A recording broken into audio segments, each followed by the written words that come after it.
All right, welcome back to the Institute for Black Male Studies. Today we have a treat.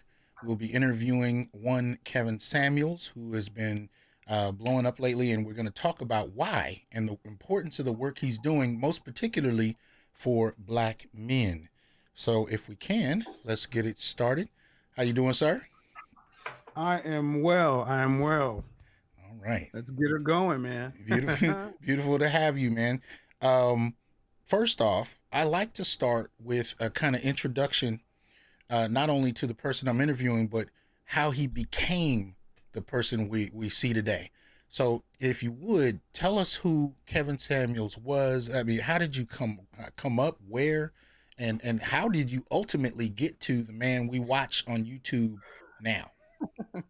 well, I believe it or not, I grew up in Oklahoma.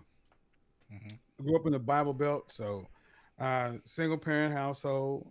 Father has 11, 13 kids, some outrageous amount of kids, pretty boy. Um, but I grew up in the quote unquote projects of Oklahoma, like anyone else.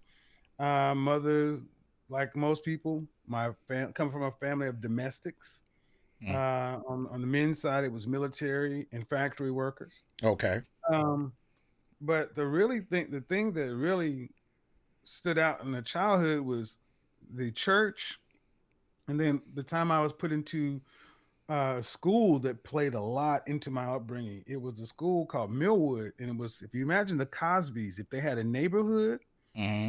and they had if they had a neighborhood and a school, this would have been it. So while I may have been around, different areas and upbringings and cultures and environments in my personal life, my academic life, I was in the same place from first grade through 12th grade, and I graduated with the same 77 people I started school with at age Ah.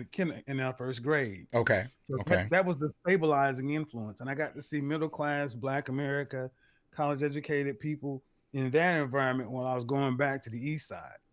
Um, like most people, you saw a lot growing up, whether you lived it directly or witnessed it. Um, I was in those environments. The old men playing dominoes under the shade tree while they selling watermelons. Mm. The dude shooting dominoes, craps out on at Tom's Market, Mm-hmm. and I was always like the schoolboy, the schoolboy that the dude in the hood said, he's hands off for him, Ah. and hands was off for me because I helped him with their homework.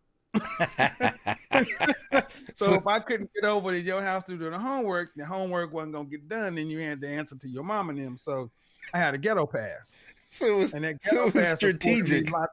Yeah, bro, because I was a skinny kid, Mm. and I was a pretty kid.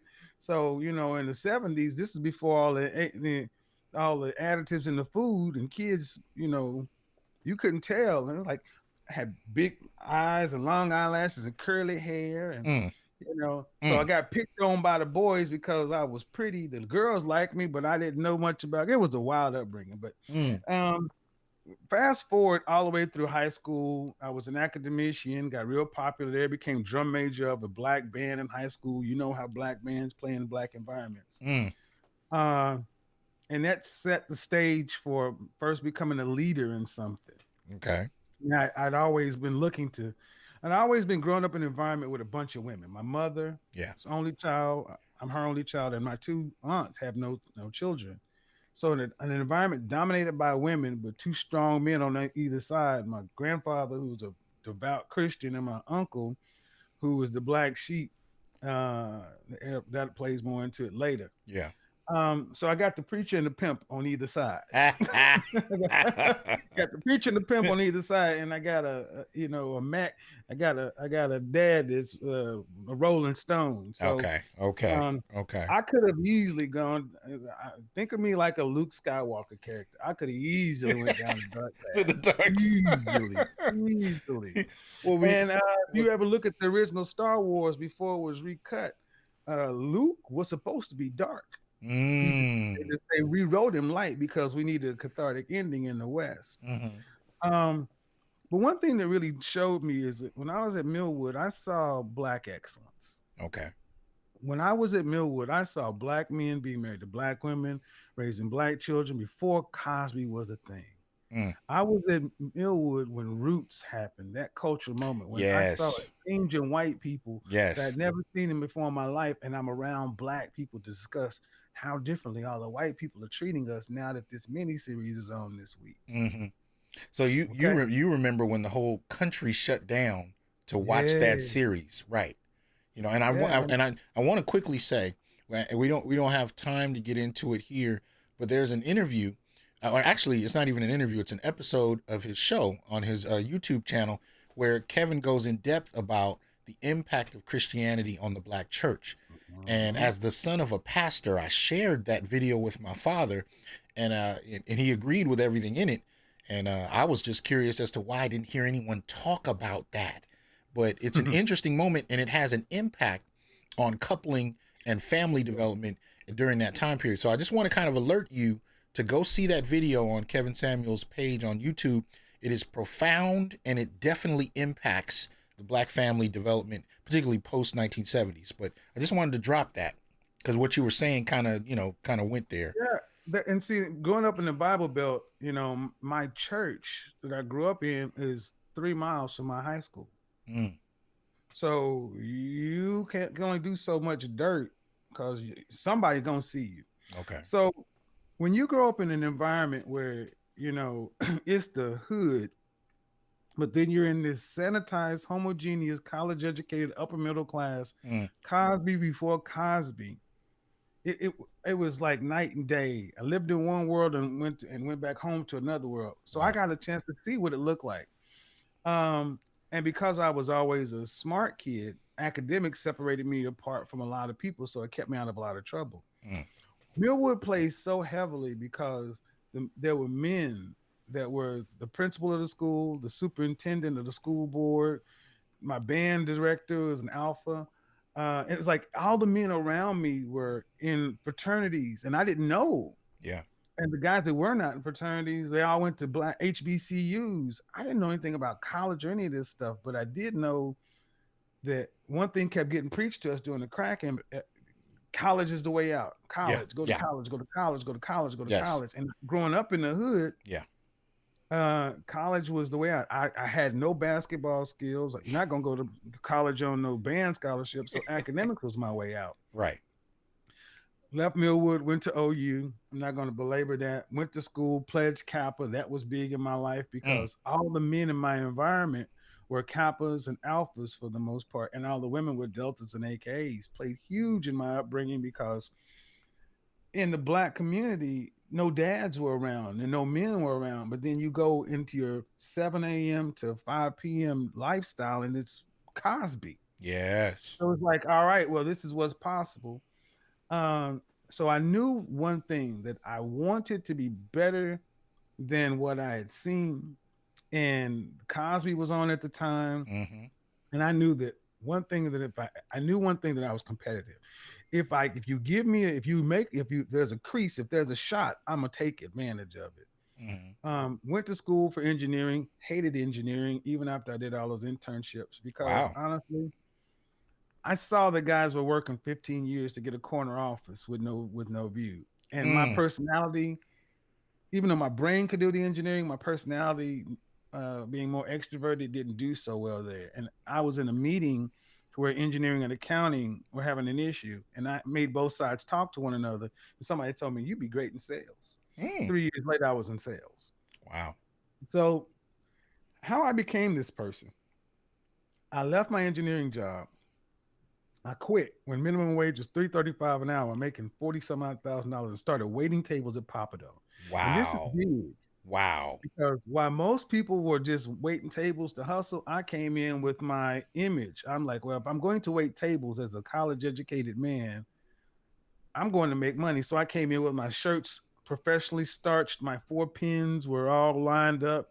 My bow tie, I'm smelling like what was the fragrance at the time? Calvin Klein Eternity or whatever. My apron is starched. So when I waited on you and your date, I'm giving you quality professional service. Okay. Even if I knew you, my friends would come in and I would wait on them like they were strangers because I had a standard. Okay. And as such, this plays big because on a Tuesday, this couple comes in, this white couple comes in, and find out that they were going to order a salad and split it two ways and order a piece of some dessert and go home. But I actually asked them, did they want to hear about the specials? And I talked them into two bowls of bisque and a salad and two portions of lobster and a couple of bottles of wine and some other two people. Mm-hmm. And his wife said, "Honey, he'd be a great salesperson." Mm. And this is the day before. This is the days before pagers. I mean, pagers were still all the rage. So he gave me a card and said, "Hey man, you should give me a call." And it said, I'm not going to say his name, but it said MCI. Now, if you know anything about waiters, people Mm-hmm. are always trying to get waiters and servers to work for them, usually multi-level marketing of some sort. So this guy actually said he wanted me to come interview with him. And I had been invited to so many Amway meetings and Herbalife type stuff. I'm like, I'm not trying to go sit in somebody else's Tupperware thing, especially living in North Houston. He was all the way in Sugarland, almost Pearland. It's an hour away and no air conditioning in my Wow. car. Okay. He said, "Man, just come down here. I am who I say I am, and I tell you what, I'll give you your gas money, buy your lunch, and if I'm not who I'm saying I am, $100 on me." I swear to God, this happened. I drive up and I get to the Floor Daniel building and I see MCI emblazoned across the top. Mm. At that point, I realized I was like, man, I interrogated a guy who was the vice president of small business marketing for MCI to get him to, because he wanted me to come for an interview, but I interviewed him. Oh, And in the lobby, he offered me a job. nice. And from there, I started inside sales, selling long distance, business to business, nationwide, the hardest kind of sales you could do to businesses. And I thrived at it. And from that, it set a stage to where I went into outside sales. And then I went from one growth to another. And all this is important is because it injected me into corporate America, where Mm. I, for the first time, saw the disparity between the people in the call center look like me, but Mm. the people on the street selling the same products, same services, working about a tenth as hard, making five times the money. Wow. And I realized I'm like, okay, this is it. So I get in the big leagues. I'm top salesperson everywhere I went. And as a top salesperson, you get a shot to become a manager. I decided to leave the AT&T MCI world to go work for the competitors because this is back in the time when all this stuff is deregulated. So all these local, small CLEX and RBOX, regional bell companies, competitive local exchanges, all these companies that people don't know exist, WorldComs and all these things are popping up. Now is this 1990s? What's the time This is period? the 90s. This is the 90s. Okay. This is the 90s to where it used to be you had to go work for a big company, go earn your stripes, become a and work your way up, play the corporate game, and then you may get a shot 10, 15 years. But if you went into a startup environment, you could exponentially accelerate your career if you're willing to take major risks for major rewards because you were getting compensated in cash, but you're also getting compensated in stock options with these startup companies. Mm. So think about it's the same. It's almost like going to work for Apple or Microsoft Yeah. if they hadn't gone under. Mm. So you have to be extremely good at what you do and an appetite for risk, almost like the people who mythologize who struck west to go Mm-hmm. take Right. the mythology of the west and put Right. it onto this.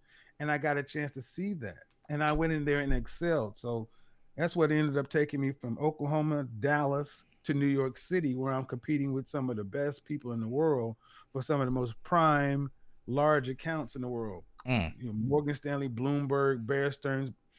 And what I'm noticing is that the very skills that I used on the telephone, who were taught was taught to me by this brother named Paul from Mississippi, I had the ability to translate that by using my image that I talked about at Papado. Right.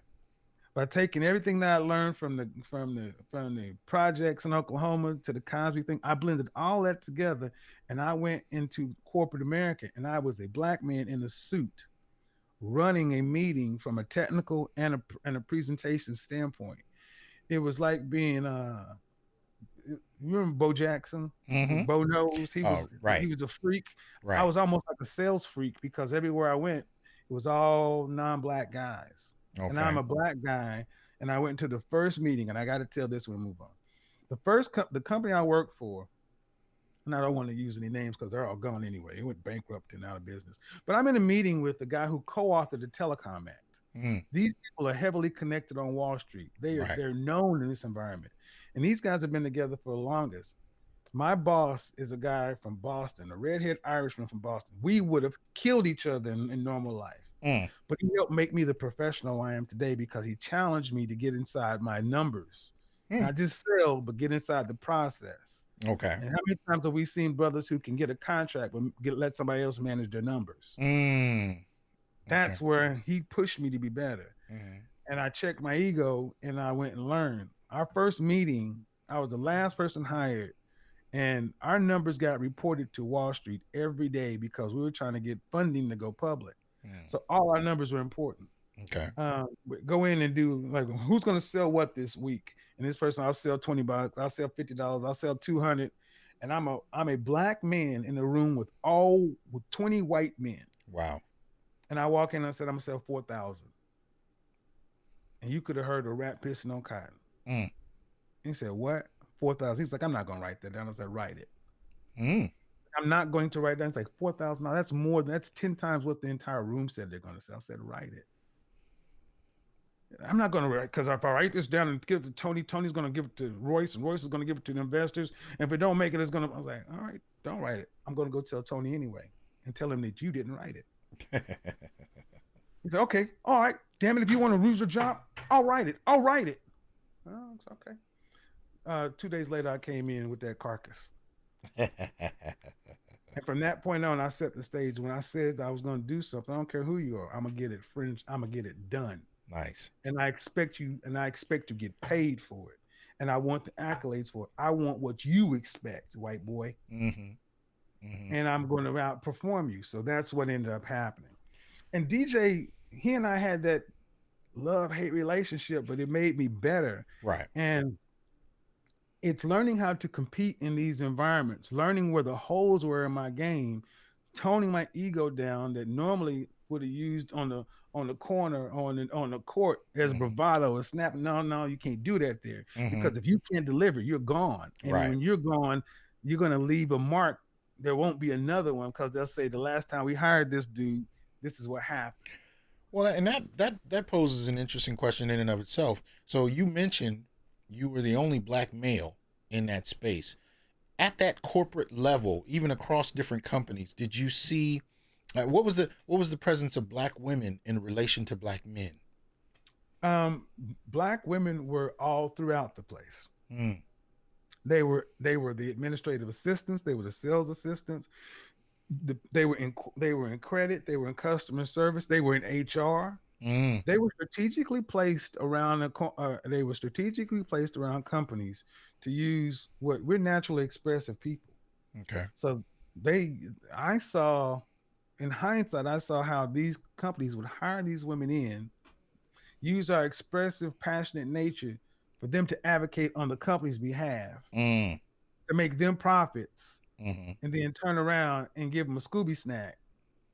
And so they think they're doing something by protecting and building this company up. So when I come in, I actually had to fight with a lot of sisters Wow. because they saw me as a black man and I'm moving in the area where white guys are above them, and they didn't like it too much. Mm, So I'm thinking I'm gonna see an ally, and more. I had more of a problem mm-hmm. with administrators. So I ended up having to align myself with more non-black women in corporate America Wow. because the black women, let's just say my paperwork, my sales, I got the biggest sale, but let's say my paperwork just was slow to get processed, but everybody else's stuff would get processed. And I have no problem with these women, but it was just slow Mm-hmm. to the point to where the man, another somebody from upstream had to come and say, "Where's Kevin Sale? We need this to come through." And I was noticing I was having tension at any whatever company I worked in with black women in administrative positions. Well, it was mirroring what was going on in the dating scene too. Uh-oh. So now, Yeah, now because you're gonna have to go there because you speak about a competition, especially in the corporate space between black men and black women, and now you're kind of suggesting that happened elsewhere. Connect those for us. Tell us what that meant. well, if you have me walking around in a nice Brooks Brothers suit at the time, tailored, such and so forth, driving, parking up front in my reserve space with my briefcase and my expense account and my company American Express. And this is back in the days before people even had email address. So you getting play for having an email address. Girl, he got email address on his card. He must be somebody. You had cell phones, StarTech. I had a StarTech cell phone. If you know what that means, I had a StarTech with a slim lithium battery. Uh, Look it up, youngsters. That's back when the cell phones are this big and I got a flip StarTech. Okay, so I was not just talking.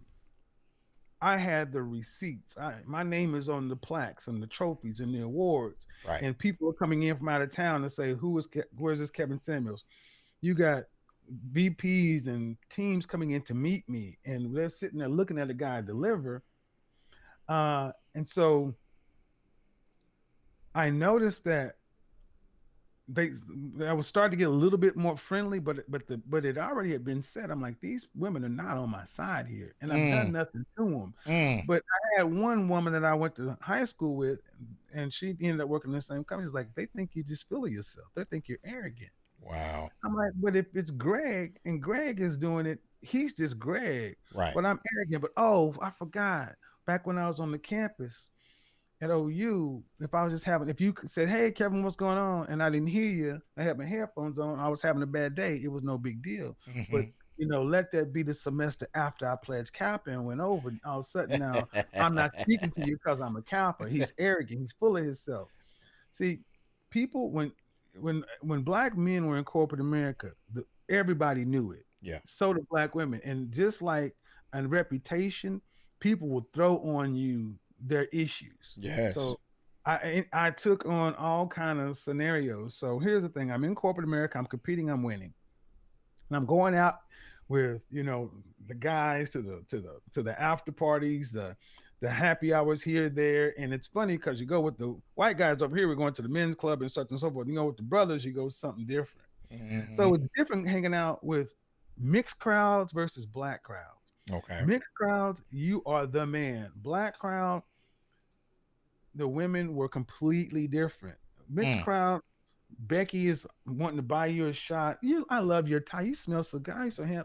In the black crowd, no. I mean, it's Mm. just like Mm. the rudeness of us. You want to dance? I mean, I saw women that was so rude to men, nuclear rejection, taking pride in Taking insulting pride me in it. because Yes. Hmm. a man just asked her to dance and she's dancing with Right. her girlfriends. Yes. So what I realized is, as being a guy who's 6'4", I was given some natural gifts, but I also grew up around the geeks and nerds and the guys without, and I've always advocated for men who look like my grandfather, my uncle in the factory work. Even to this day, I advocate heavily for blue collar guys Hmm. because I've lived in that white collar world and heard these very same women talk crap about these men that in any other group would get praises Hmm. because they didn't have a chance to go work in these white collar environments. Yes. The competition was this: black women, if they weren't in an administrative role, there may have been a black woman in sales or something here or there, but they never moved past a certain level. Past a certain level, it Mm. was white women, black men, and then it became white men. Okay. Okay. Rarely did you see, like at the account executive level, the entry level, there may be a black woman and a black man, but Hmm. at the major level, not many black women at the major level, unless they got hired in. But at the management level, nothing. So And then so the level above that, it started to get increasingly white and male. okay. So there were more black women present in the company at Hmm. different at varying levels, but the higher up you went, the dynamic changed. Yeah, and there were because it became the boys' club up the stream, and white male married. Um, and if you did see a white female, she tended to be uh, an attractive loner, i.e., Roger Ailes on Fox Mm. or Samantha on Sex and the City, that kind of person. Mm. Um, So I'm sitting back and I'm watching, and because going to university, I saw how white fraternities move differently than black fraternities. Because my roommate in my freshman year was a white fraternity guy who Hmm. ran an escort service, coincidentally. Another story. Uh, but I'm watching, and here's the thing I realized. I realized early on that it's not the smartest man. It's not the smartest guy. It's the guy who has the best social skills and has the most allies that are running these organizations. Mm. They were hiring people to do one thing, and it's, if you had the connections, Hmm. you could move up. So inevitably, when you got, but I also noticed that they end up watching each other's back and moving in groups. One Right. thing that I noticed is sisters were, they would talk to one another, but they would compete against one another. And the only thing that they really join up against is knocking a brother down. Wow. I Wow. saw that. But then the funny thing is I'm seeing that Monday through Friday in the work world. Then I see it Wednesday through Saturday in the club. No, but how does that translate when what we heard was you got to be six figures, you got to be over 6 foot tall, so on and so forth. So when you accomplish all those things, you're thinking, as the average brother who the average brother achieving that, I should now get respect. I should now get all the things they said I would get if I meet this checklist. But uh, you're suggesting something else tends to nah, happen. you got an interview. You got an break interview. break that What you down. got? What you got an interview. See, those barriers were put there, presuming that many guys weren't going to get there. But once I was there, Hmm. I was expecting rose petals coming to America, whatever you like. The things they told Yes. us, like you get it Yes. all. No, no, no, no, no, Hmm. no. You get an interview. You Wow. get to take her to Morton Steakhouse, and then you get to go on a corporate damn interview with her. Mm. And you're sitting across from her at the steakhouse like she's interviewing you, regardless as if to where you higher than her or not. But see that what's interesting about that is that gave you a leg up because you were already in the corporate world. But if you're Exactly. but if you're making six figures, for example, as an academic or something like it, you're not prepared for the standard that she's measuring you against. Everything from how you're dressing to how you speak to how you that corporate checklist, that corporate standard was a newly kind of introduced thing, and we're gonna get into that in a moment because you have some interesting Yeah. insights as to how that came about. But so at this stage, how do you get from there to the Kevin Samuels we know now? What took place between those two time periods? Well, that entire environment, the telecommunications environment, Enron, WorldCom, if you know, that all fell apart. Mm. So all those industries fell apart. Mm. So, in Dallas, there used to be something called the Telecom Corridor heading up I-75. You used to have sprawling campuses of Nokia and Nortel and all these telecommunications and cellular concerns. Mm. It all went away. Wow. It all went away. It was just like overnight, $100,000, $200,000, $400,000 positions gone. Wow. And people were just like, okay. So me, I left there and I went into something that I actually thought about going back to school because that's what we were always told in Black America: go to school, it'll save you. Yeah. I'm like, wait a minute, I'm in my early 30s and I don't want to go back to college to do what? To go into debt to become what? Mm. I'd already realized that I was in sales, and sales was always the closest you could get to owning your own business while working for somebody else. Right. So I went and worked in office products. There was Office Depot, Staples, and Office Max. Uh, these are long-term businesses. I went and became a business development manager for Office Depot. Still outside sales, selling office products, but you got a chance to do some of the hunting that I used to do, but pretty much managing different level accounts. It was a different level of sales, different kind of sales, and I learned a different process. Mm. But you got stability. Mm-hmm. And but I've specialized in going to central business districts, like the downtown areas where all the companies usually be headquartered. But it's the most competitive area. Okay. And most people want to avoid those places because they can't. I'm a shark. That's exactly where I went, and I went for the biggest prey. the attorneys, because there are lots of law firms in these places. Because if you can get one, you can get the other.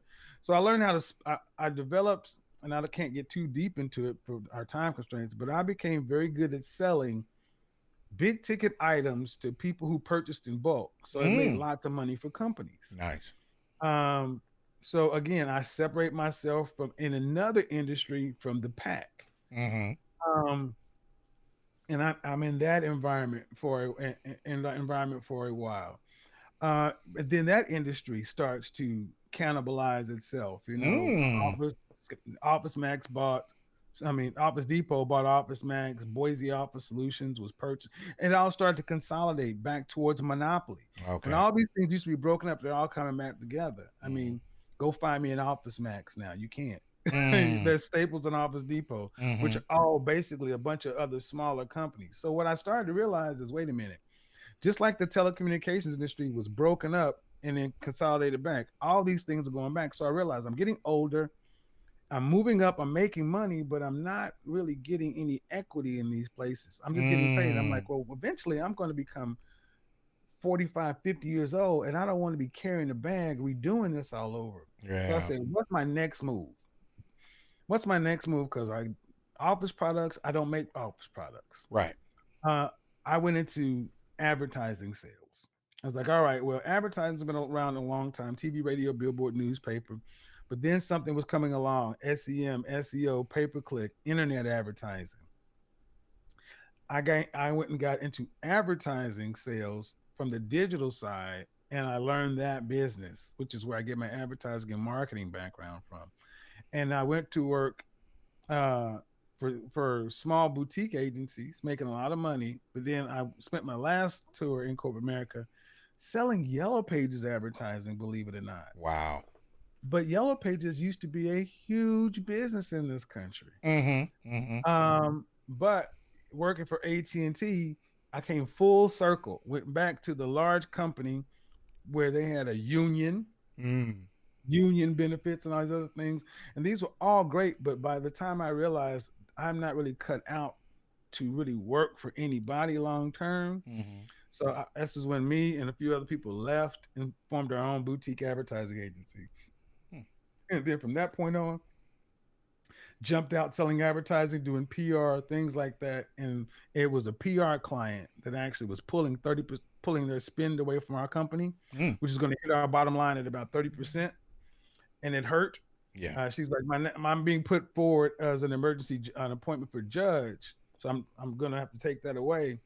And she's like, but I don't even know how to dress for the interview. I look like a little oompa loompa. I'm sitting there thinking we're about to lose 30% of our bottom line. And she said, but you're always dressed so nice. Is that something you can help me with? Wow.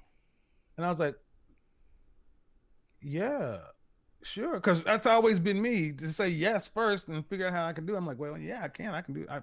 Because the women I dated, I've dressed them before. I got good Right. style. I've always been this dude. Right. So I went home and I was like, what is it called? And it said image consultant. Mm. I went and watched some videos on what is an image consultant. And what it did is it reminded me when I left corporate America, when the whole telecom thing fell apart, I thought about becoming an event planner. Mm. But there was no platform, there was no school, there was no structure to it. Right. So there was no way to get into it. Image consulting was something you could get into by going and taking this certification, this, that. But really, what you needed was the ability to actually style somebody, understand this or that, and really sell it. And all my strengths Right. came together in image consulting and PR, and that's really kind of where it happened. So I became an image consultant. And unlike my colleagues who were still just working one to one, I came from an advertising background. So I put my business out on TV traditionally, but I also put it out online and I started making YouTube videos about just anything just to get the buzz going. And that's kind of how the whole online thing got started. I started out making men's style videos and fragrance videos, but here's the thing: when I'm working with a guy, inevitably, after he's looking good and he's got all his image together, he's going out to the same environment I'm going out to, Mm-hmm. and he's going back into that same carnivorous dating world. And Oh he's yeah. coming back saying, where are all the matches? Where are all the women? I got all this stuff going, Mm-hmm. but I'm not finding any ladies. I'm styling women, and I'm realizing that the women are a different kind of client than the guys are. And I'm like, you know what? This has gotten worse than it was back over here. Yeah. So I started talking about this a little bit on my YouTube channel. Then a content creator came along and asked me, hey man, I got a sector of guys called IPMORs. Uh, and I Mm-hmm. got a lot of intelligent brothers over here who science, engineering, technology, and math, but they just can't get their image together. They just can't get it. And there was Mm-hmm. this thing going on Insecure, where Right. Lawrence, the character, all the women would talk, calling him cornball and this and that. And uh, he asked me, how would you change him? And I made a video for him and I uploaded it onto my YouTube channel, Mm-hmm. changing Lawrence from whack to cool. Now on my channel, that was already in style and fashion. It was ranked at about an 80, I mean, it's ranked at 99% rating. But over on what was called Black YouTube, it got eviscerated. mm. It got destroyed. And the men were coming after it. And I'm a salesperson and a problem solver. And I'm wondering what's going on over here. And so I turned and I said, wait a minute. Because in the dating world, even though I could see a lot of it, I was coming at it from my standpoint. I had my level of success, Mm-hmm. but over here, I saw the levels of guys weren't having that level of success, and it was mirroring the guys I grew up with. Mm. So I saw this, and I'm like, well, and we were told that the reason that you're not having success is because you're dusty and crusty and a bum and da da da da da. I'm like, no, that's the same crap y'all told us in the '90s. If we just became Superman, Right. that y'all would do to come into America. Mm-hmm. I said, you know what? Okay, I'll do the video. And I started putting my ear to the street on Black YouTube. I started listening. I started learning. Then I found out, this gender war thing really was going on over here. It's become a pandemic. It's spread everywhere now. Yes. And I started trying to figure out how in the world can men win. And I said, well, there's one thing that I noticed that all the men over here that tend to win tend to be in this kind of income, this kind of this kind of that. They tend to have the most options. And the thing that tends to keep women more in line, per se, is competition from other women. So I started asking certain questions of all my different worlds, my online world, my offline world. And here's kind of where it started. I started with something called show your work. You got to Mm. show your work. People got Okay. to see you being able to do it. Okay. But what really started was I asked a question. What do non-black men, what do rich, successful, what does middle class, upper middle class, non-black men know and understand about marriage and relationships that black men don't know and understand about relationships? I would ask these questions. I was fascinated at the responses I was getting. Mm. And I saw this thing over here where guys were talking about masculinity and red pill and MRA. And I had always been involved in that behind the scenes, Yeah. talking in relationship groups and stuff like that. It had always been something, but it all kind of coalesced at one time. And one thing that really stood out more than anything else is the man that every guy was talking about being, and the man that every woman seemed to be talking about that they wanted never was defined. But there was this term high value. Yeah. So there's alpha, there's select, and what I did is over a course of time put some framework around what it means to be high value, and I just started talking about it. I had been talking to men about it for years, so I started talking to women about it, and we're locked in because of the pandemic. I'd already had my history in working with women and image consulting and in corporate America, so I had the language plus the training, schooling, and it all kind of came together in a format because before this show, I had another show with a brother that kind of mirrored Shark Tank and the Lion and Shark Tank. Okay. So I had seen this kind of come together, and we just started having a conversation. Well, And slowly but surely, I started noticing more women were calling in, more women yeah. were asking questions. Yeah. And something had changed, Mm-hmm. and it was the pandemic. Oh yes. the pandemic had changed it to where now women were actually presuming listening more and showing out and coming up in Yeah, more numbers, paying attention. yeah, So from that point on, it's just been 8 months of right. uh, great interviews. Well, yeah, Put it that way. and that's how I came. When I came to meet you, it was through BGS Edmore. It was Hmm. through Obsidian, and I kind of had a chance from a distance to watch your performance, your presence really Hmm. kind of take off.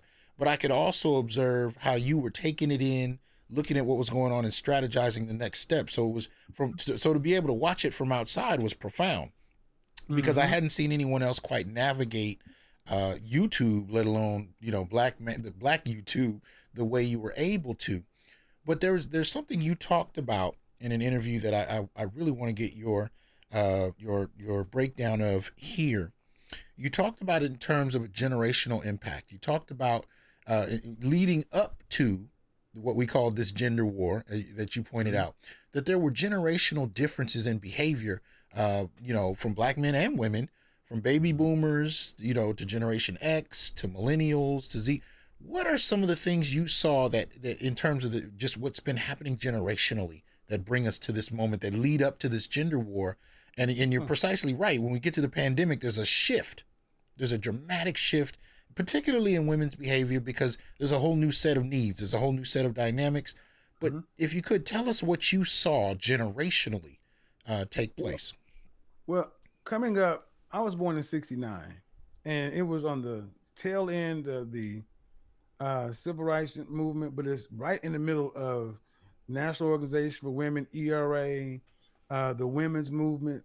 This was heavy when I was a boy, um, and women in the baby boomer generation. That means what, from 1940, early 1940s, right after World War II to early '60s. Okay. These women were rejecting the traditions of their mothers and their grandmothers. Because, like I said, my mother, when she had me, she was a domestic because there were only so many jobs for black women. Mm, And her mother was a domestic. But my mother's generation was the first group of women that actually had a chance to go work in the factories and the plants and everything else. And they looked back at their mothers and the women before them as they were like dumb. They didn't mm, want to be housewives. They thought they were, you daddy was doing this. They were judging their mothers and everything that had made the black community a community as being oppressive. And it got really tied into feminism, mm. and I've studied this a lot more in the last several years. Right now, there's a series on Hulu called Miss America, talking about Yes. Phyllis Schlafly and Betty Friedan, and Mm-hmm. talking about how these things got tied together. And then a year ago, Cosmopolitan magazine, which was the Playboy for men, the Right. Playboy for women, Mm-hmm. one of the biggest writers, Swell and Browder, actually she wrote an article about a book she wrote Yeah. called what did she call? What was the name of the book? Basically, where they lied to women. They sold women a story about a woman by the name of Erica. Think of Samantha in Sex and the City, Mm-hmm. to where you could Which have which they're bringing delay back, by marriage, the way. delay relationships, consequenceless free sex, and whatever. They sold this women can move like men's lifestyle. So the baby boomers were the first group of women to have access to birth control, abortion, and could work in the workplace. Now, what they did not have is they didn't have college degrees. Mm. So they could only get so far. They could work in clerical and they could work in factory, just like, a lot of the guys back in the day. And still, you could provide for a family working at the plant. Mm-hmm.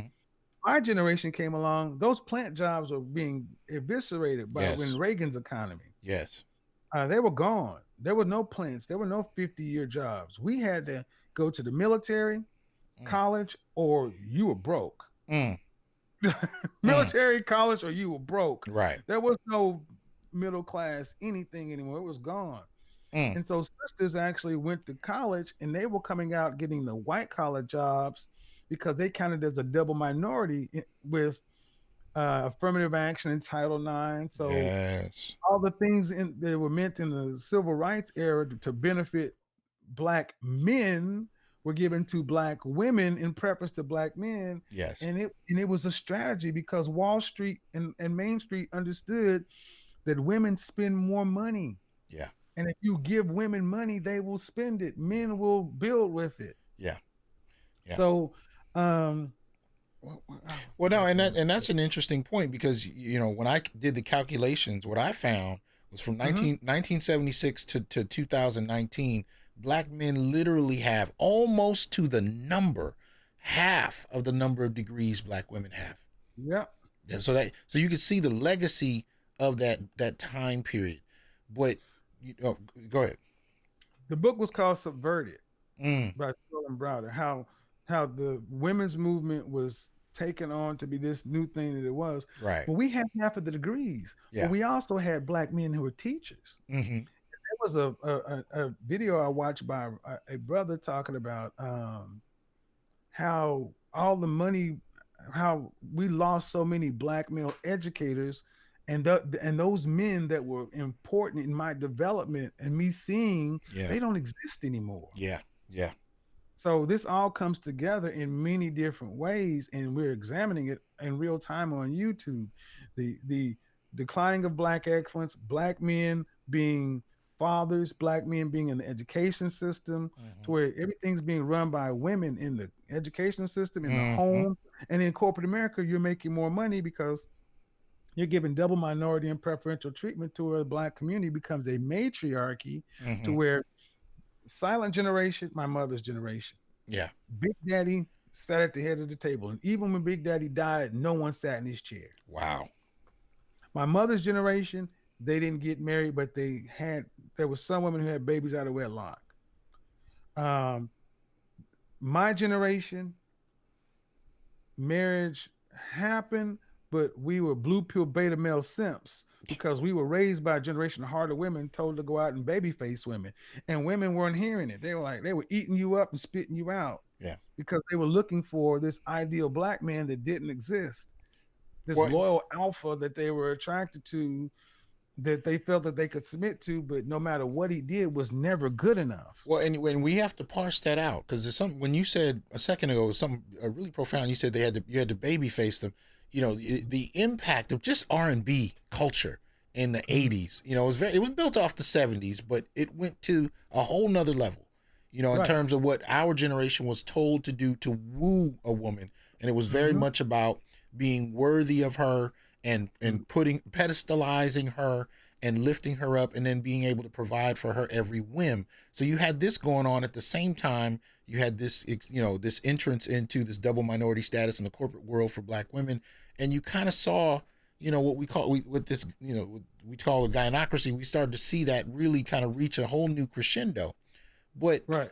you come in this time period in the last couple of years, most particularly, but especially in the last year, you come in doing something on a whole nother level because you're introducing a number of things, but one of the major things you're introducing to people is sexual marketplace value. Hmm. And you got a lot of blowback because for many of us, we men and women, we weren't really taught about SMV. When I look at my upbringing, like I said, I'm a few years behind you, but we're still the same generation. What I remember was, you had this idea that women were, up here regardless, and Hmm.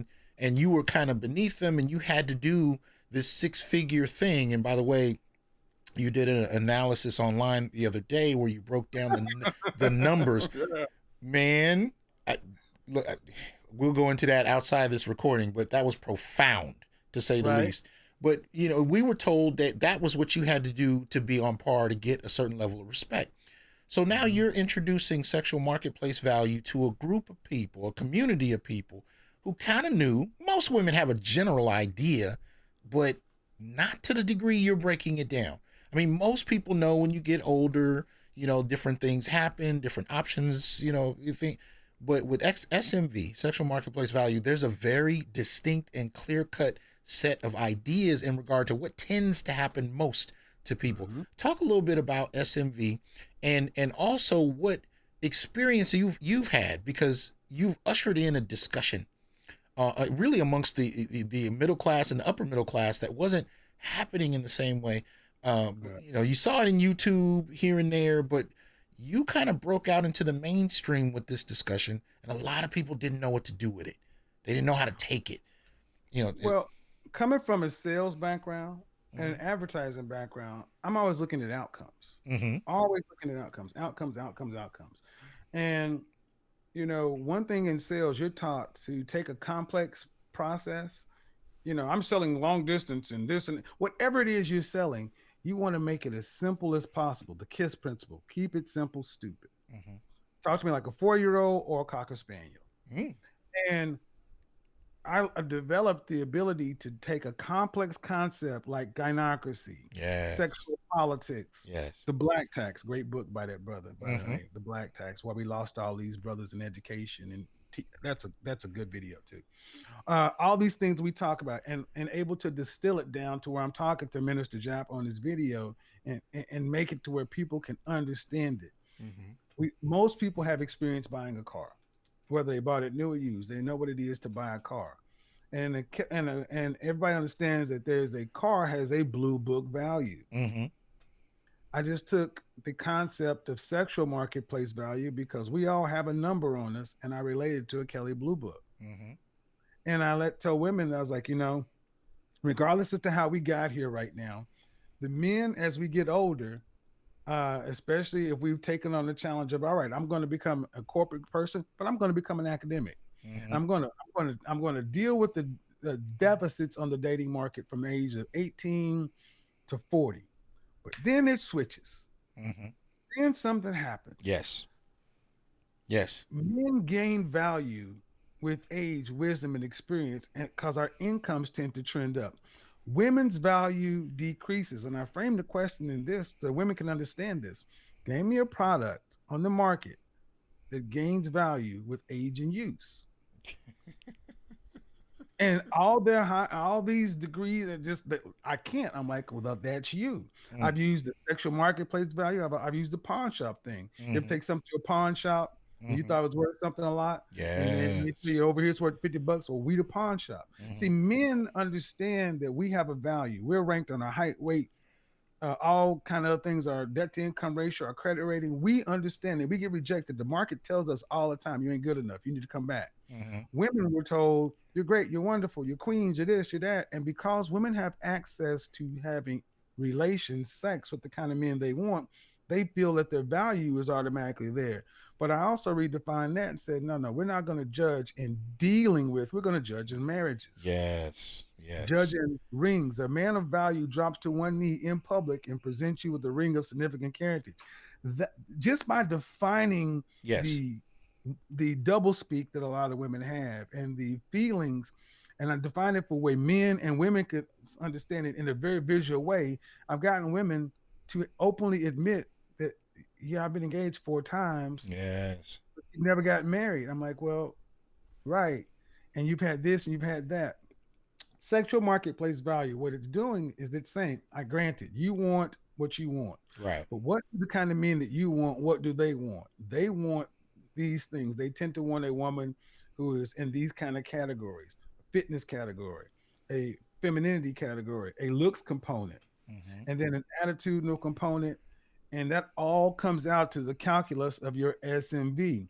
Just like your credit rating, you don't know Mm-hmm. everything that goes into it, Mm-hmm. but it does exist. Right. It Right. does exist. Right. You have an SMV and it does exist. And what you see on my show is women often are rating themselves far higher than they are. Yes. So how we got here? You and I have worked together before, but the thing that happened was average at best. Mm-hmm. The woman who came in who ranked herself a 5, a Uh-huh. 6 on a good day. I watched another interview where she said that I really would have rated myself an 8 because someone's Beyonce is a 10. So they're resisting ranking themselves where men look at it. They still want to rank themselves higher, even Right. as of yesterday. But, but it's still not good enough. Just asking average women are looking for above average earners, and you ask them why, and it's because of their income, their education, or their resources. And it's not something that men judge women based upon initially. We judge initially based upon your SMV. Mm-hmm. And that's what's really throwing them off because Now all this, my money, my this, my that, doesn't matter Right. to like they thought it did. And they can't solve the Rubik's Cube of the product that gains value with age and use. Indeed. But you see, and this is one of the things I wanted to point out by identifying marriage and the importance of it. Just on a practical level, it makes sense why you would, because you can date a millionaire as a woman, but if he dies and there's no paperwork that shows any kind of linkage, hell, if he's in a hospital before death, you can't even get in to see him because you're not, you know what I mean? So the marriage component was an excellent way to kind of really highlight the importance of those types of structures. But Yeah. it started with me asking the men. Remember when I said I asked that question of men months ago? I asked that question: what do rich and wealthy, middle class, upper middle class, non-black men know and understand about marriage and relationship that middle class that the same kind of black men don't? Mm-hmm. And what they understood was that in the main, when you look across organizations, there's a marriage ceiling. You don't tend to see lots of bachelors running these organizations. And I took a lot of heat from the men for these concepts. Yeah. But the men understood it because they saw it. So I turned around and asked the very same question. The men, and here's something that wasn't mentioned. That most of the guys who I was seeing who are my clients, colleagues, regardless as to how red pill sides of YouTube felt, or more men's right side, or whatever, more understanding the gender war. I was noticing that fully 90+% of men were saying, I still want a relationship. I'm like, wait a minute. Mm-hmm. So all these things, the gynocracy and all this other stuff, and still men were like, yeah, but I still want a wife and kids. I'm willing to risk it. But I noticed that these men had the means and resources to deal with the negative outcomes they knew were likely going to happen. But Wow. they were still willing to risk it because they Wow. could make more money long term. So And that's a I'm like, that's a these brilliant. guys want something and they're willing to do it, Yeah. but there are no women Yeah. uh, that are fit for them. Mm-hmm. So you were really, and this is kind of what goes into high value, man. You were breaking down that there are class differences in regard to how these things are experienced, how these things are even dealt with strategically. There's some class, because one of the things I've been noticing and arguing since the 70s, we were one of the highest rate. I don't want to say highest rated, but marriage wise, we married more than most other 80%, groups. Yeah. 465. And then by the time by the time we get transitioned into the 1980s and 90s, you start to see those numbers drop dramatically, Well, in ways we hadn't seen. And one of the things I've argued is I think many black men, particularly working class level black men, were engaged in what I call a silent protest because the mm-hmm. laws began to change. Family court stepped in and began to influence marriage and what happened at the disillusionment of marriage and to a whole nother degree. So if you're And then the making brothers who weren't in the silent protests were getting involved in marriages and being divorced. yes, I didn't yes, say they were filing divorce; they were getting divorced. So you got brothers who were silently protesting, and then brothers who had the means and resources yes, who were still trying to do it because we were told to pedestalize women, and both sides are losing. And that's yes. what I noticed. I'm like, no one's winning. Mm-hmm. And then when guys are stepping up and saying, all right, I'm going to go the long way, the academician route, I'm going to go the corporate route, and I'm going to, no one is winning. I'm like, Yes, why are we the only ones not winning? And yes. then I started doing what Shahrazad Ali did. I started looking at the women. I'm like, well, why not? Mm-hmm. We were told that there are no good men and no men at their level. But I was also told I didn't exist, but I existed in the 90s. Exactly. These men exist and they still exist now, Mm-hmm. but y'all aren't ready. So all these things came along. And then and one piece that's missing is I formed a Facebook group. Yes, please, please, please. Well, and just before you go into that, I just wanted to say statistically, we know that there are more black men percentage wise that have achieved that level that we call high value than the women. So when you hear this issue that there are none, there's statistically more, More, and that's the and interesting dynamic. especially if you adjust for another factor, multivariate analysis. If you look at income or, Mm-hmm. or just working, Mm-hmm. but if you also factor no children, there are more Yes, sir. working black men with no children Yeah. than there are working black women with no children. There it is. Yes. So Yes. Which brings some importance to your work with the mix on Facebook, because you're actually pooling these men that everybody's looking for yeah, into one space. Talk a little bit about that. well, I mean, as when I was a boy, I've always been fascinated with science and sociology. I'm really a scientist. Mm-hmm. I'm a style. I'm a creative scientist, and I'm always tinkering. I'm always fascinated with how stuff works. So I said, all right, we were told these men don't exist, and we were told. I was like, well, I know they exist, and the thing is, I know that if there's nothing fundamentally wrong with black men, like we've been told there's something wrong with it. I was like, you know what? I believe that if I just put the right kinds, just basic stuff around, the nature will take its course. Yeah. So I just put together groups of men that I call confident, intelligent, and assertive, CIA. And they're women that are feminine, beautiful, inspirational. And I just put out a call saying, I'm putting together a group of men to where we network with one another, but ladies are invited.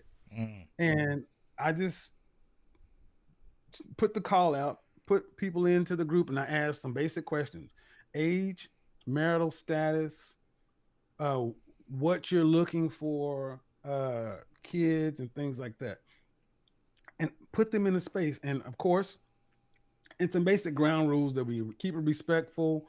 We keep it, not the same thing that's going on. And what's fascinating is in the 6 months that this group has been together, there have been 8 couples that have come out of this and Mm-hmm. 3 engagements. Mm-hmm. I find out about the engagements afterwards. And one brother said, and every brother seems to meet their woman within like a couple of weeks. And I'm like, well, wait a minute. I'm not a matchmaker. Right. I'm not a dating coach. Right. I'm an image consultant who has some sales background. And if I could throw a group of like minded men and women together and they can figure it out, why are you people selling these books and courses and right Oh now? yes. Yes. Mm. Yes. There's money. Yes. There's no money in the cure. I mean, but there's plenty of money in that regular pharmaceutical payment you got to make every month for your pills. So Uh, what I've done with the mix is I've challenged the tradition, challenged the convention that one that black men don't want to marry. mm, Black men want to marry successfully, even in this gynocentric such and so forth. The men, there are men who still want children, legacy, nuclear family, that kind of thing. They just want to know that that they're going to have a fighting chance. mm-hmm, And um and and when one of the brothers, I don't think he'd mind me using his name, brother Dennis Spurley, he actually put a video up mm-hmm, when I had met him through Nicole Michelle and through Obsidian. mm.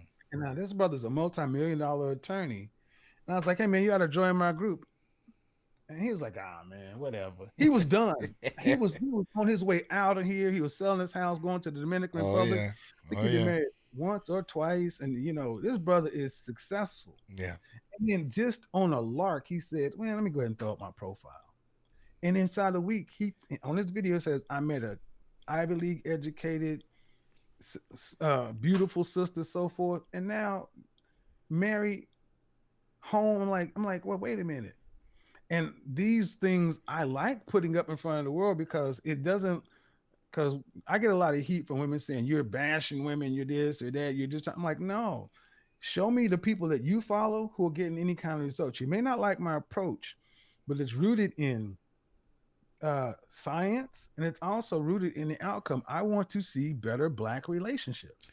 Well, I think when we talk about sexual marketplace value, we have to look at the book Dataclysms and realize that what a lot of this came out of was the development of these dating websites, and you got to see millions of Mm-hmm. people, and they began to categorize people's behavior in regard to dating and mating, and that formed the basis of sexual marketplace value as a concept, because we're looking at millions of people's preferences and practices. So when you say it's scientific, you're absolutely correct in terms of how people engage. There is a method, and that's one of the things we were kind of taught.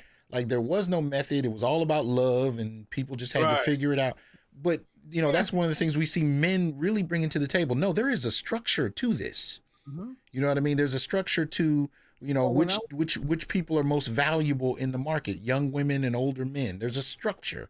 But go when ahead. I was when I was in my advertising and PR days, you know, image is four parts: A, B, C, D. Appearance is what we see. Behavior, communication, and digital footprint. Mm. Well, part of your digital footprint is how you look online, right? Mm. Your Facebook, your Instagram, but also as a professional, how you looked on LinkedIn. LinkedIn, my secret weapon.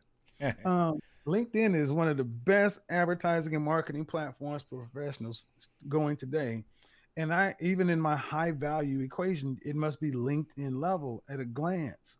And one thing that digital footprint, when I would work with guys in images, we got to give you a digital makeover. We got to see how you look Mm. online, Mm. not just on LinkedIn to prospective employers or your competitors, but also how you look on these dating apps. Yeah. And I've done contracts where I've worked with Match.com to where I've helped write men's profiles Mm. and actually written by a professional and going out and get them professional hit complete markedly different results. Mm. I mean, and here's the thing, not necessarily what I cannot speak to with as much confidence as I can speak to the amount of engagements and the amount of returns and responses Mm. from the kind and caliber of women that these men would like to be with Yeah. increase dramatically. And people know that. But see, what we've never done is looked at it past that. We've always got to the attraction piece.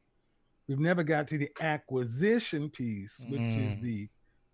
the Yeah. ring that given by the men, and Right. that's what's the unique advantage from coming from the men's side, Mm-hmm. understanding that men are only going to sign on the contract by the vehicle Kelly Blue Book that they feel like they're getting the best deal because they want to drive off the lot with a smile. But you know that even explains why I knew so many people, and I usually don't talk anecdotally, but I remember meeting so many people that got married and the relationship ended because there was Mm-hmm. so much we learned about getting to the point of wooing someone, but we never really learned about how a day-to-day marriage works. You know, Right. so that's a profound way to. But I want to also point out that you've had a number of things that really have brought your name into the mainstream. You know, some videos that went viral, as you said earlier. You know, the whole issue with the woman calling the woman average, and everybody Mm-hmm. blew up about that. But I look at things and I just co-signed. huh? Okay, and that was true. Yeah, I asked her what she ranked herself yeah. because I realized in sales how you ask something is so important. As a side, can you imagine the firestorm that would happen if I would have called her average instead of asking her to rank herself first? That changed that entire call. Well, it what surprised me is I'm a regular listener to your show, so I'm like, well, you know, in some respects, if you think that's rough, you should listen to some of these other phone calls. I was a little surprised. You know, it's a little unpredictable which things go viral because Mm-hmm. you've had some powerful calls. But I do want to point out, you know, I also think, you know, as somebody coming out of cultural studies and media analysis, one of the things that I talk about with black men are cultural moments. You know what I mean? The cultural moment of Richard Pryor saying, I'm no longer going to use the N word. The cultural Mm-hmm. moment of Eddie Murphy pointing out the impact of divorce and Eddie Murphy Raw. There were these Mm-hmm. moments that where we got to see, you know, these kind of cultural impacts on how black men especially saw the world. And then, of course, by the time we get to social media, now you have everyday black men that can participate in the discussion on a whole new level. That said, you know, some your work in the last year has been, you know, phenomenal in terms of that, but most particularly there's something about the session you did on Clubhouse that I regard as a cultural moment because you spoke for black men who've been feeling these things but couldn't quite articulate them for decades. I mean, I would argue going back to the late 70s and early 80s, you were saying things because I've sent the video out to older men and Mm-hmm. older men were like, you know, they were excited and that you could see them get excited because you were articulating something that most people, most brothers did not know how to say. And you had people coming at you, some of whom were complimentary, some Mm-hmm. of whom were outwardly hostile. And sometimes the complimentary ones would try to flip it on the back end and be hostile a little late. And you really walked each one through what Mm-hmm. black men have been feeling, but not often able to say. And I'd say the manosphere has been developing that for years, But what tends to happen in the manosphere is you don't really get higher level women, or at least you didn't get higher level women that would come in and have these dialogues. So you're able to engage women who are making 200,000 a year. You know what I mean? And really talking about how most men are beneath them.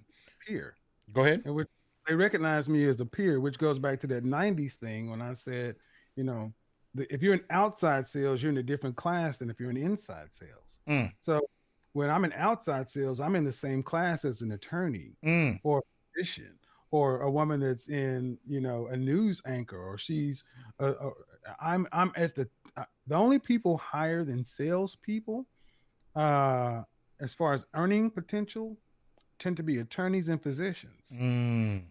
Even top them because you can get commissions, quarterly bonuses. So you're flying first class. You're shopping in the same places. I see him in Hermes or Dior. I'm going over to Fogo de Chao, and I'm going up to La Billable Cave for brunch, and I see them. They reckon, so they're like, well, he's up here with us. And I'm like, no, you're here with me, but that's fine. Uh, and they recognize the arrogance and the swag of somebody who realizes that no, you're here with me. I'm not here with you, because no other group of men with their women say they're there with them. They go there to see the men. Okay. We're still not, because brothers, we have our different way of moving, and there's this, and we should, from what this country has been to us. I Mm, mean, make no mistake. mm, I live in multiple worlds very good, but what I do see, what's different about me is I could have easily gone down the dark path. mm. It was so much easier to tell women everything they wanted to hear.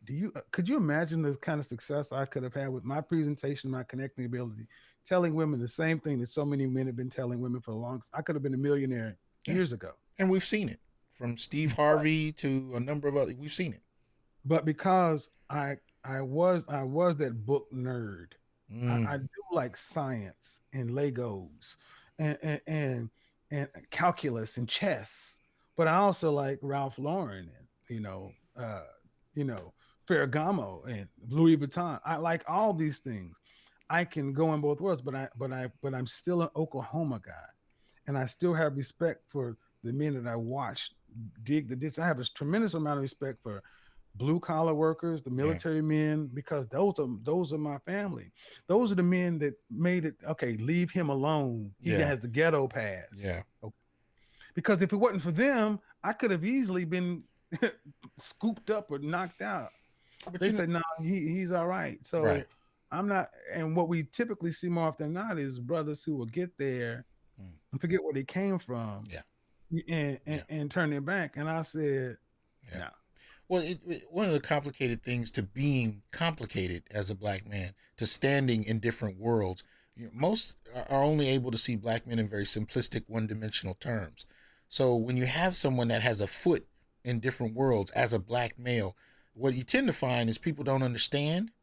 Mm-hmm. And there's an arm's length thing that kind of happens, and I can see with you, when you're amongst the elite and you're doing your thing, there's this tension, this jealousy, this confusion, like you were pointing out in the corporate world. They're looking at you like, who is this guy? But then, Well, in another vein, in the street, you're coming in with a certain level of experience from these different worlds, and it's like, you know so go ahead. in the corporate world, I've had so many times I've had to speak for all black people. Yes. And I remember one meeting, and I'm in the meeting, and this guy asked me a question about who we talk about? He asked me about R. Kelly. Okay. R. Kelly or something. And it was all these white people from the South, and his guy was what was it, Filipino. Mm, And I'm and because I'm quick witted and I'm smart and good with my words, I was so offended that he asked me about that because it was so wrong. Oh, yeah, it asked me about Michael Jackson. okay. Michael Jackson. It was about all the boys and all that other kind of stuff. I'm like, there was no political way to answer that question without Yeah. forming a side. And they all turned and looked at me, and I said, "So what? Am I supposed to speak for all black people?" I was like, "I don't know." It's like, I was like, hold on. Let me call the Black Folks Hotline, 1-800-GET-SOUL. And if you see me on my show, I've done these little improvisational bits. And I called up and said, "Hey man, what's going on?" Yeah, what's going on with Mike now? Oh, really? What's going on? I was like, man, how am I supposed to know? Right. When are the Jets gonna get back together? Mm. And see, the thing is, I asked him when are the Jets gonna get back together. The Jets were a Filipino group. Oh, He yes. Filipino. So I Yes. gave him a joke that he would understand, that everybody culturally else would, and the whole room cracked up, Mm. saying basically, yeah, Roy, that was a dumb question to ask a black man about another black man. Mm. You would know when the Jets are gonna get back together. And Mm. the whole thing is I had to, and that was the only way I could attack him. Because if I would have attacked him as a black man, I would have been labeled as aggressive. But you had a similar conversation, if I remember correctly, where somebody asked you about black women in that same space, the behavior of black. I think if I remember correctly, they were asking you something about that, and you were talking about you remembered a black woman you worked with that had a breakdown. There was something in that corporate space. Am I remembering correctly?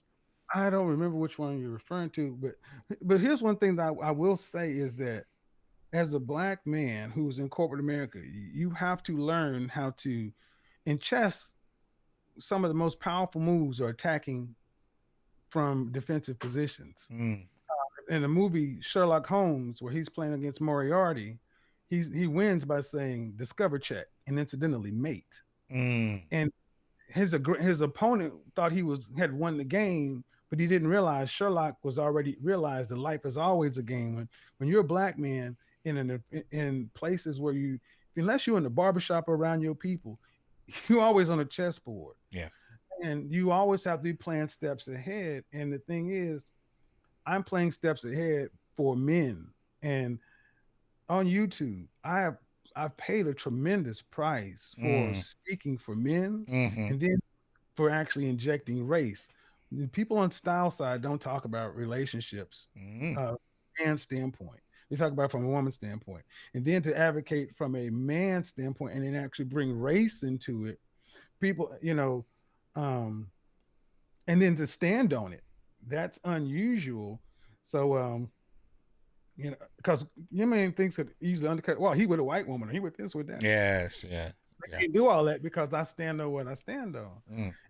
and and it is a moment in time because social media has allowed us the access to the public square Yeah. that we would have required to have other gatekeepers. Mm-hmm. We don't need to go to ABC, NBC, Fox. Mm-hmm. We are our own station. So when Roland Martin responded, he did a breakdown and he understood some of the industry stuff that we all got from corporate America that social media allows us to do here. And it's all down and basically to my North Star. Now, the advice I give, it's for men and women, but I make my bone is this. Dr. Phil doesn't have to say his advice is for white people. He's just a Right. white man. Right. Right. Challenge that. I'm like, we don't see black men giving advice for black people. I'm a black man. And even though some of the women don't like it, don't like my direct way of speaking or whatever, they gotta respect the fact that I'm showing the work and they see it, because that's the only other way to explain why they come back and talk every night, because they see somebody leading for their reason, and Mm-hmm. that's appealing to women. And it's also something that guys can say, you know what, he's maybe corny and wear that suit and got a spinny thing and candles. I don't like his way, but you know what, all right, I'm and that's all. He's right. That's all. I'm good with that. Well, and that's one of the things we notice. Your numbers keep going up. So no matter how many people may be upset, they're still listening because clearly you're bringing something to the table that they need.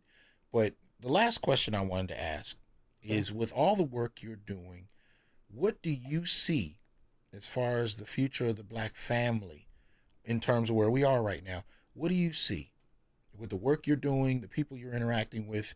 What's possible? What's happening? Where does Kevin Samuel see this going? Um, what I see as possible is more realistic relationships. Okay. I had a video where I was talking to a young sister in Houston, and I said, "F attraction. I don't care Mm. about attraction. I don't care about love. I care about respect. Uh, us getting back to what we used to do, and I'm seeing my Instagram is really fascinating right now, because on Tuesdays and Thursdays I talk to people, no show production, just one to one, Mm, and I see more women realizing that, you know what, the things that I thought were necessary in a man are necessarily what needs to be as high. And I'm starting to see the mix is what I see. mm, I see the mix getting on a larger level, and obviously involving more people. It's not about me. This is far beyond me. So I'm involving people from uh, academia. I'm involving people the from the therapy side. I'm involving as many people in this whole thing as possible because we need a group effort, and let people. We've had so many hands in our pot. We need to create our own stuff to where, what does it mean to be high value man and woman on our terms, mm, and that's not the only thing that's necessary. I want to get to the point to where women stop saying, I'll accept a man who's an average guy as long as he's ambitious, because you're still right, saying he has to be more than average. right. An average man, average woman, average people, to where that's not an insult anymore, to where, some women start to realize that we have the only group of women, not the only group of women, but our women more so than anything else require so much of men, and the outcome is not certain. To where our women start to look at at men the same way the rest of the world looks at black men, as a resource. Yeah, yeah. And that's what the real, because I can't change the, institutionalize this or racism, but we can change is how we interact with one another. Hmm. And all you need is a tipping point. 10% of anything is enough. And we're starting to get there slowly but surely. And it's funny because now you're starting to, like, I look at my call list and I'm starting to see non-black women calling in. Uh, it's a whole nother story. But I'm like, I know why y'all here. I know why y'all here. We've already talked to Dr. Johnson. I know why y'all. I know y'all coming. Y'all coming.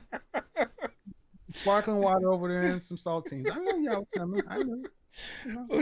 Look, I got the man. Latinas calling me too, and the Asians. I knew they was coming. Look, I really appreciate you coming through. I know your time is crazy, so thank you very much for doing this. Um, Nope. so let me just say I appreciate Kevin Samuels coming through this Institute for Black Male Studies. Definitely check it out. I'm going to post some links to some of his videos, some of the key videos I think should go along with this one, so you can really understand not only Kevin's work but the cultural moment and what's going on, particularly in black families, black coupling, because I think it's imperative. At this point, nevertheless, I'm going to end it here. Again, thanks to Kevin Samuels. Come back through, support the Institute for Black Male Studies, and we will be talking soon. Here we go. Yeah, I knew they were coming.